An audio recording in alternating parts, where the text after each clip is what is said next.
Filsafat Islam masih sangat kurang dipelajari, meskipun memiliki banyak kesamaan, dan titik kontak diskursif yang penting dengan apa yang disebut filsafat Barat. Saya, Taswawi Tular, kali ini mencoba menawarkan pengantar tentang filsafat Islam melalui ringkasan karya 3 filsuf Islam terpenting. Al-Kindi, Al-Farabi, dan Ibnu Sina. Abu Yusuf Yakub Ibnu Isya Al-Kindi adalah filsuf besar pertama dalam tradisi Islam. Ia adalah tokoh utama dalam apa yang sekarang kita sebut lingkaran Kindi, nama yang diberikan kepada sekelompok penerjemah, kebanyakan orang Kristen Suriah, yang bertanggung jawab menerjemahkan banyak karya besar filsafat Yunani ke dalam bahasa Arab, terutama karya Aristoteles. Al-Kindi hidup sekitar tahun 800 hingga 870 Masehi, dan pernah menjadi tokoh penting di istana Khalifah Al-Mu'tasim, bahkan diberi tanggung jawab untuk mendidik putra Khalifah tersebut. Karya filsafat utamanya berjudul On First Philosophy, yang hanya kita ketahui bagian pertamanya. Bagian ini memiliki 4 bagian. Pertama, ada dorongan untuk menghormati kebijaksanaan filsafat Yunani. Kemudian ada diskusi tentang keabadian dunia, mungkin argumen Al-Kindi yang paling terkenal. Kemudian beberapa argumen diberikan untuk keberadaan Tuhan, dan ketak terlukisan Tuhan. Studi metafisika Al-Kindi berkaitan erat dengan konsepsinya tentang Tuhan, dan upayanya untuk menjelaskan unsur-unsur wahyu dalam istilah yang lebih rasional dan filosofis. Al-Kindi mengaitkan keberadaan dan kebenaran sedemikian rupa sehingga keduanya dapat dikatakan saling terkait, dengan menyatakan bahwa segala sesuatu yang memiliki keberadaan memiliki kebenaran, dan bergerak di antara kedua kategori yang tampaknya terpisah ini dengan lancar. Bagi Tuhan sebagai penyebab semua kebenaran berarti mengatakan bahwa Tuhan adalah penyebab semua keberadaan. Konsep utama dalam filsafat pertama adalah tentang kesatuan. Al-Kindi berpendapat bahwa penyebab pertama dari keberadaan juga harus menjadi penyebab pertama dari kesatuan, sebagian atas dasar bahwa mewujudkan sesuatu sebenarnya adalah masalah memaksakan kesatuan yang sebelumnya tidak ada. Bagian ketiga dari filsafat pertama sebagian besar terdiri dari upaya untuk membuktikan bahwa tidak ada yang dapat menjadi penyebabnya sendiri, atau penyebab kesatuannya sendiri. Al-Kindi mencoba menunjukkan hal ini dengan mensurvei berbagai jenis ucapan dan mengklasifikasikan berbagai predikat, yaitu deskripsi yang mungkin diberikan tentang suatu hal tertentu.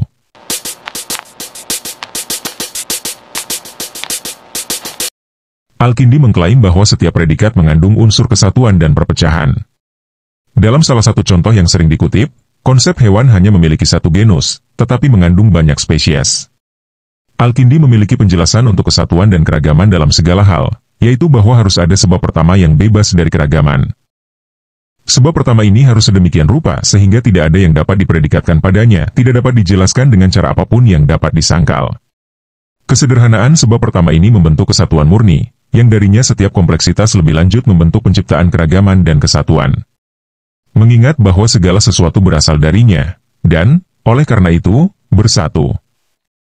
Yang maha benar ini adalah penyebab keberadaan sekaligus kesatuan. Ini berarti bahwa Al-Kindi menganggap Tuhan sebagai semacam penyebab efisien, untuk mengambil istilah Aristoteles. Menjadi penyebab efisien berarti menjadi prinsip perubahan dalam sebuah objek. Sehubungan dengan perwujudan sebuah objek, penyebab efisiennya adalah yang memberinya alasan untuk ada. Aristoteles mengatakan, misalnya, bahwa penyebab efisien seorang anak adalah orang tuanya. Al-Kindi bukan hanya filsuf pertama dalam tradisi Islam, tetapi juga orang yang warisan intelektualnya, terutama utangnya pada Aristoteles, terbukti sangat berpengaruh bagi filsuf berikutnya. Tempat kelahiran Abu Nasr Al-Farabi tidak diketahui, dan ia digambarkan sebagai orang Turki atau Persia. Tentu saja, konsep tradisional tentangnya adalah sebagai orang Turki, mengingat klise lama bahwa filsafat Islam memiliki 3 pemikir besar, 1 orang Arab, Al-Kindi, 1 orang Turki, Al-Farabi, dan 1 orang Persia, Ibnu Sina. Bagaimanapun, apa yang kita tahu adalah bahwa Al-Farabi menghabiskan banyak waktu di Baghdad dan sangat mengenal para cendekiawan Kristen Suriah, seperti halnya Al-Kindi. Pengenalan perangkat logika yang dikembangkan oleh Aristoteles menjadi sumber utama perdebatan di kalangan intelektual Islam pada abad ke-9 dan ke-10, setelah karya-karya ini tersedia dalam bahasa Arab. Al-Farabi menggunakan logika sebagai alat untuk menganalisis produksi bentuk-bentuk argumen di bidang penyelidikan intelektual lainnya, misalnya, jurisprudensi dan teologi. Dalam bukunya yang berjudul The Short Treatise on Reasoning in the Way of the Ancients, Al-Farabi menawarkan penjelasan sistematis tentang konsekuensi analisis logis terhadap argumen yang dibuat oleh para ahli hukum. Yaitu, ia menerapkan silogisme, ciri khas analisis logis Aristoteles, dan memperluasnya melampaui ranah logika itu sendiri. Silogisme adalah pola penalaran yang terdiri dari setidaknya dua premis dan sebuah kesimpulan. Al-Farabi mencoba mensintesis dan merekonsiliasi elemen-elemen yang tampaknya berbeda dari karya Aristoteles. Yang krusial bagi semua ini adalah cara Al-Farabi mencoba menghubungkan logika, tata bahasa, dan bahasa satu sama lain. Ia berpendapat bahwa logika mirip dengan tata bahasa, dalam arti bahwa hubungan yang ada antara logika dan hal-hal yang dapat dipahami sama atau setara dengan hubungan yang ada antara bahasa dan ekspresi suatu bahasa. Istilah yang dapat dipahami di sini adalah istilah khas Aristoteles, yang merujuk pada konsep dan prinsip universal dari semua hal khusus. Istilah ini mengacu pada pembagian intelek menurut Aristoteles menjadi dua bagian, intelek pasif, yang menerima bentuk benda, dan yang juga dapat dilihat sebagai lokasi prasyarat pengetahuan, dan intelek aktif, yang mengambil hasil intelek pasif dan mengisi hal-hal khusus yang diperlukan untuk menciptakan pengetahuan aktual. Setiap aturan untuk ekspresi yang kita peroleh dari tata bahasa memiliki aturan analog untuk hal-hal yang dapat dipahami, yang merupakan apa yang diberikan oleh ilmu logika kepada kita. Oleh karena itu, definisi pokok bahasan logika jelas, yaitu pengembangan aturan untuk hal-hal yang dapat dipahami, yang pada gilirannya ditandai oleh ekspresi dalam bahasa sehari-hari.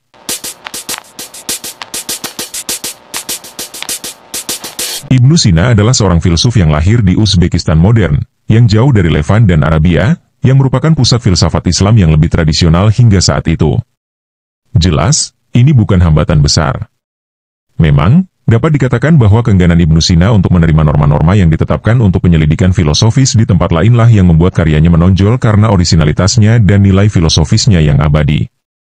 Dalam mendefinisikan metafisika atau filsafat pertama, Al-Kindi menggambarkannya sebagai kebenaran pertama yang merupakan penyebab dari semua kebenaran, mengikuti pendekatan yang ditetapkan secara paling definitif oleh kaum Neoplatonis. Al-Farabi, pada bagiannya, berfokus pada pembagian metafisika menjadi tiga bagian, yaitu studi tentang keberadaan secara umum, prinsip-prinsip demonstrasi, dan keberadaan non-korporeal. Ibnu Sina adalah filsuf pertama yang beralih dari studi tentang keberadaan ke studi tentang keberadaan, hingga melampaui fondasi Platonis dan Aristoteles untuk berfokus pada keberadaan itu sendiri sebagai subjek metafisika. Mengikuti Sohail Afnan, kita mengamati bahwa sementara bagi Plato fondasi metafisika adalah teori ide, dan bagi Aristoteles adalah doktrin potensialitas, Ibn Sina menjadikan studi tentang keberadaan sebagai pusat penyelidikan metafisik. Namun, Ibn Sina, seperti filsuf modern lainnya yang menganggap pertanyaan utama filsafat sebagai pertanyaan tentang keberadaan, harus memulai dengan penyelidikan tentang keberadaan yang sebenarnya. Mungkin karena alasan inilah Ibnu Sina melihat filsafat penuh dengan masalah, sebagai penyelesaian masalah, sebagai klarifikasi kesalahan, pokok bahasan yang paling diminatinya, keberadaan sebagai sesuatu, tidak dapat langsung dipelajari.